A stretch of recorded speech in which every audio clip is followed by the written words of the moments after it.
Hey family, it's Tasha, Mama Bear Homestead. So today what I wanted to do is, first of all, just welcome you to the channel. If you have made your way here and you're watching me and you're hopefully as excited as I am to see our journey, thank you so much for that. Thank you for the support. I'm not really concerned with how many subscribers I get and how many people are watching me and all that stuff. This channel is more calm, okay? This is my true peace, okay? Because on this channel I'm going to be showing more food preservation, more gardening, more basic homesteading, us in our journey trying to live a more self-sufficient life. And we're starting from a blank slate. So want to do that for you. So excuse the background. We haven't even touched this room as far as our reno. This will be part of my new YouTube studio, right? This whole half of this room, beautiful windows. And for this channel, I'll be always doing it from right here or actually outside, okay?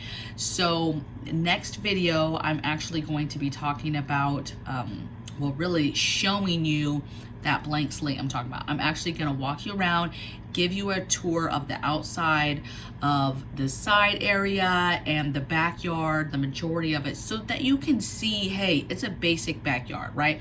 It's a basic rectangle type space, some space on the side of the house, kind of walk you through what it looks like, how that is nothing right now, and my plans, our dreams of what we will turn it into, okay? And so then you can actually see us do that as we move forward and can see where we start. Now today I wanted to talk through homesteading and how does a person figure out, hey, where to go, what location, what state, what things matter to you that I guess determine the location and where you end up doing this at.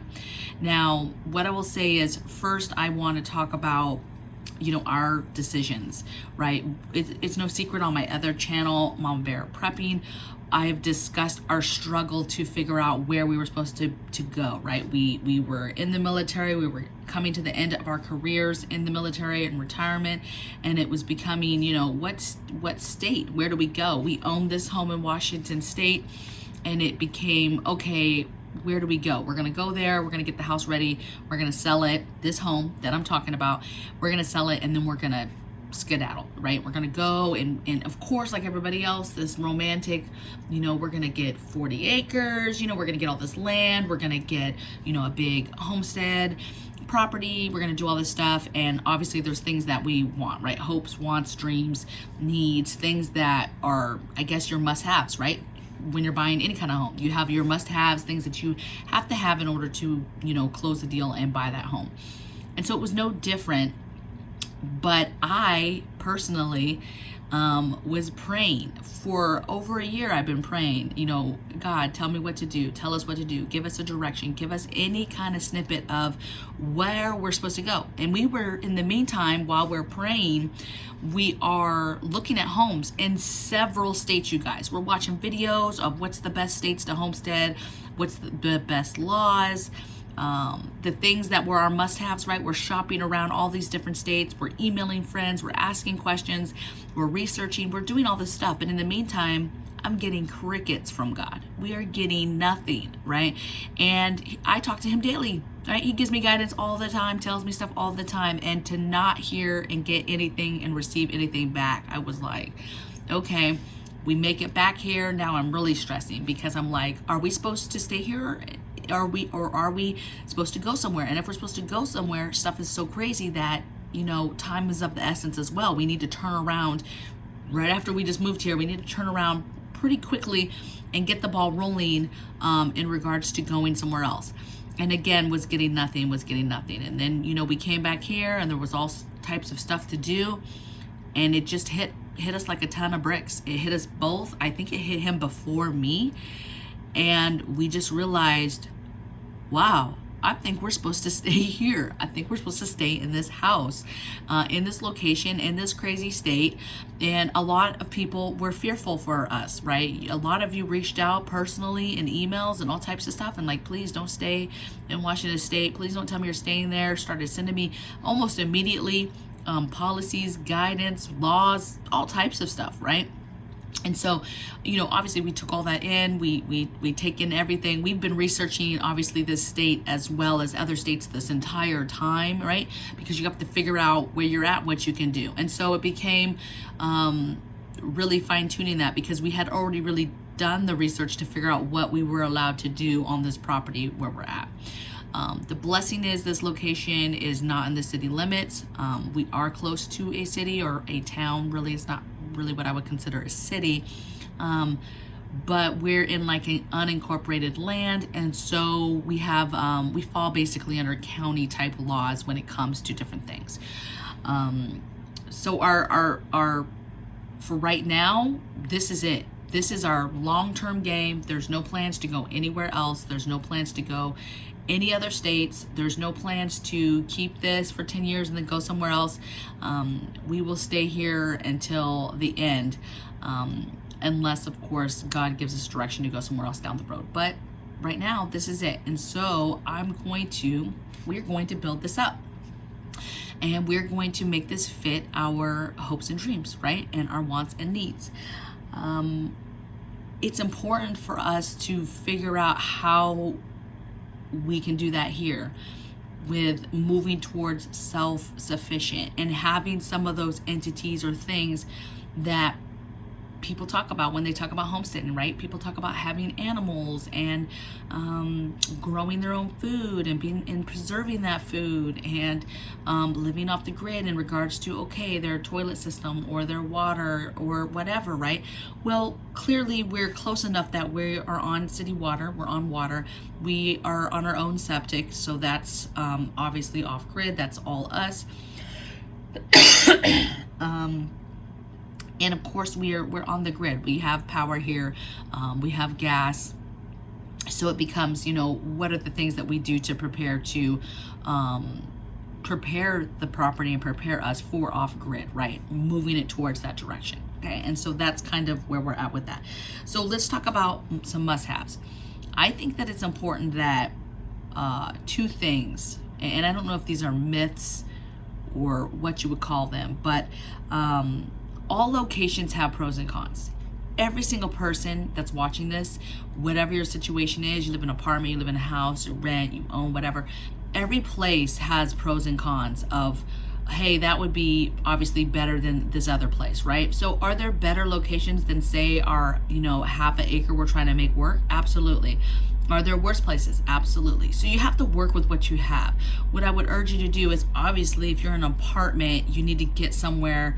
The goal should be to be able to purchase. Whatever that is, purchase something so that you have that for your own, and then you can do the things that you want to do.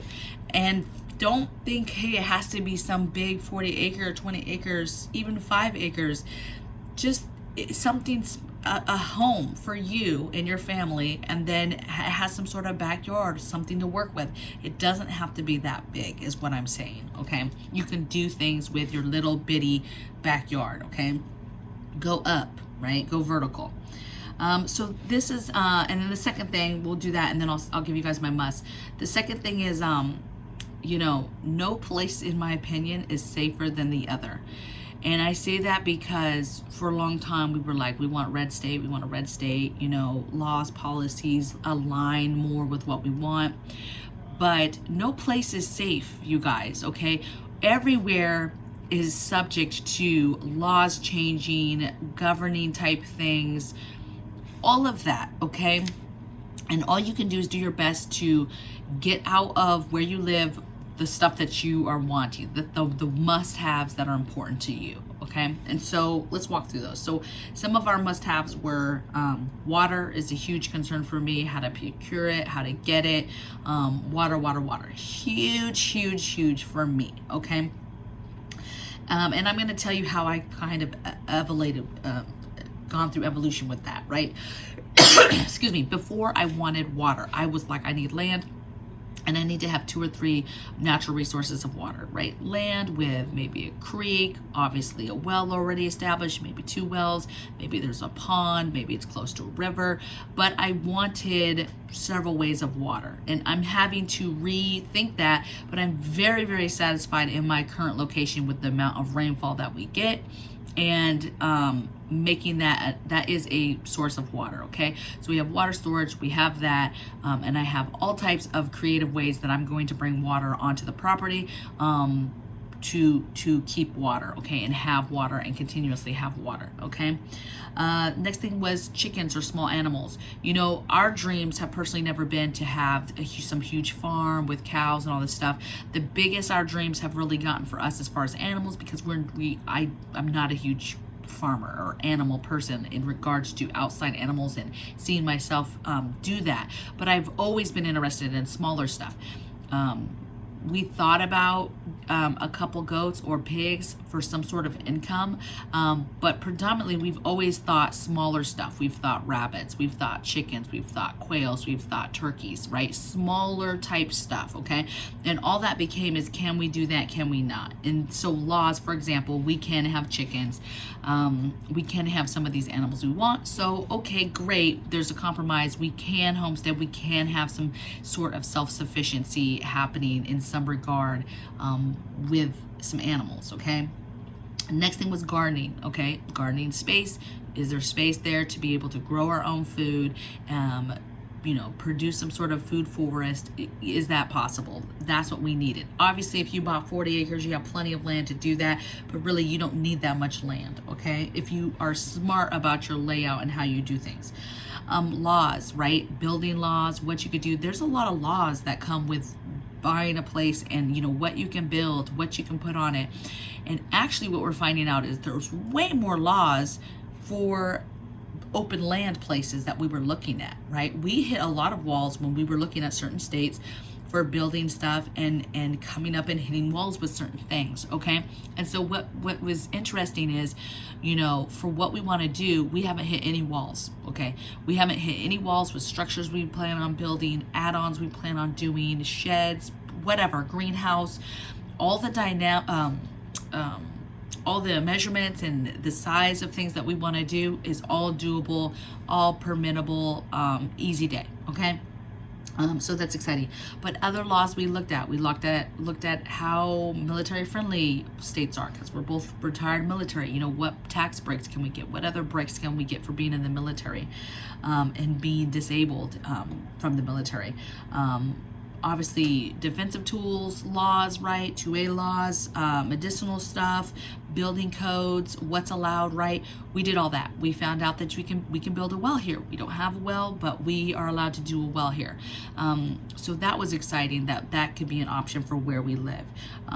Fortification, what are the levels of fortification here, right? How safe do I think I can make this property? How easy can I defend it? What do my neighbors look like? What does the area look like? Where do I expect migration, folks that are migrating for any type of situation? Where do I expect them to migrate? Do I expect them to come my way? All of that was taken into consideration when we were researching both this place and other locations, right? We heavily looked at different states and different locations and where they were located, especially when it came to other states. We really looked at elevation levels, how high up were we, high ground, that type of thing. Proximity to cities was another important one. You know, we're fairly close here to Seattle, right?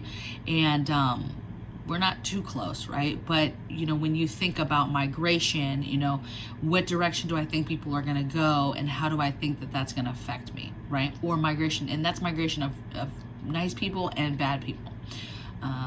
And so that was important. Other thing is grow seasons. How easy is it to grow things in this area? What foods can be grown? How hard is it to grow food here? How long is the growing season? All of those things matter everywhere. And so that was stuff that we researched. A huge one, excuse me, a huge one was weather. We looked at Missouri so hard. I mean, so much research went into the state of Missouri. And I will tell you that one of my personal biggest concerns with Missouri was weather patterns and weather and things that are happening in that whole middle section of the country. Tennessee, Kentucky, Missouri, that whole area. I mean, we looked at several states in that area, right? But weather and weather patterns and weather changing really is a huge concern for me. So weather patterns matter here. Seasons, I wanted 4 seasons because you get a break of seasons, right? You don't get too much of one thing. You don't get too much rain. You don't get too much snow. You get some sun, some light sun, right? And you get heavy, some heat, right? In the summer. And for us, that's nice. That's nice for growing. That's nice for an even keel of mental health. Those are things that we think about that maybe the average person doesn't think about, but we thought about that. Okay. I spoke about location to cities. I talked about seasons. Let's talk about things that I think that we gave up. One, we're still close, like I said, to a city, okay? About an hour and a half-ish, and that could be devastating. But we have research where we think migration patterns would go depending on what different scenarios could play out. So we've talked through that, okay, and what we think would happen. Land, obviously having tons and tons of land, right? But something that I didn't mention yet that I think is important is community. I think that in this community, in the preparedness community, you have a lot of people who talk about lone wolfing, or couples that go out into the country. They're like, oh, we're going to go to the woods and we're just going to live in a cabin or our homestead or whatever, or even families, right? But then you're isolated out there, and that really closes you down for having the capability to, one, have a team, have people help you do stuff. It's much better if a group of people are growing food than 2 people. It's much better for fortification and security of that land and people coming in and seeing that people are coming in, and protecting that. That's much easier with a group of people and a possible neighborhood that you can lock down, vice just open land and it's just you 2. Because if you come across a big marauding type group, that's much harder to defend and handle. Where, okay, we're outside city limits. We have a neighborhood. We live in a neighborhood, you guys, and like-minded people that are around us. We have lots of people who naturally garden. A lot of us are same situation here, septic, all that. So we have things in common, and there's avenues of approach and things that could easily be shut off, right? And so it's better to have some sort of community, because what's going to happen is if something big happens, you're going to have people naturally, whoever's around you, unless you always planned on bugging out, the people that are right there in your neighborhood, your neighbors, things like that, that's going to be your community. It's just going to be whether you engage and are part of that community or not, okay? And when you take yourself and your family and you put it in the middle of nowhere, it's not that that's bad, okay? But it's that's a different dynamic when it comes to fending off and defending bigger groups of people, and for patrolling and observation posts and that type of thing, okay? And so that became important to us, and that was a pro for living here, right? For staying here, vice going somewhere else where, it would be just the adults trying to figure out okay, what's our game plan? It's not that you can't do it, you absolutely can do it. And I know people that will do it. And I know that there's communities that are together even in those places that are far spread out, like homesteads that are far, right? Your nearest neighbors up the road 5 miles.